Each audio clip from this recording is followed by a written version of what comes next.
sudah disampaikan bahwa ada aksi massa juga ada konferensi pers. Nah, dari konferensi pers itu kita menyampaikan bahwa apa saja keresahan-keresahan mahasiswa yang kemudian kita juga memberitahukan bahwa teman-teman di Jakarta sudah siap untuk bergerak. Jadi kita juga menghimbau kepada teman-teman di daerah untuk kemudian bergerak. Kenapa ini kemudian harus menjadi satu gerakan nasional yang harus kita gaungkan bersama? Karena ini adalah tindakan atau wacana yang inkonstitusional. Jadi kalau kita bicara tentang konstitusi, konstitusi sendiri itu hadir untuk membatasi kekuasaan.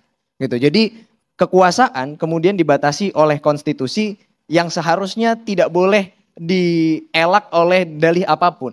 Gitu. Jadi kita tahu tadi misalnya ada dalih bahwa rakyat masih percaya kepada Pak Jokowi dengan big data yang disampaikan oleh Pak Luhut. Maka koalisi masyarakat sipil pun sekarang sedang membuat petisi untuk Pak Luhut berani membuka big data tersebut. Nah, selain itu kami dari mahasiswa juga berani membuktikan bahwa big data itu tidak benar adanya dan kami buktikan di jalan.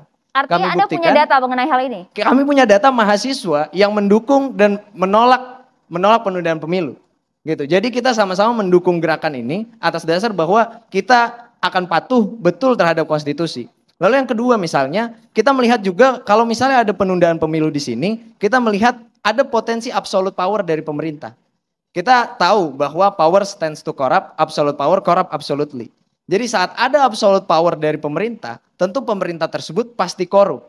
Nah inilah yang akan dan harus kita hindari. Jadi kita harus patuh dan taat terhadap konstitusi, juga menghindari absolute power yang dimiliki oleh pemerintah.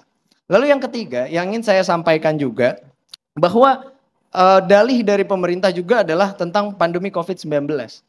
Kita perlu ingat kawan-kawan semua, bahwa di tahun 2020 juga dilaksanakan pilkada serentak.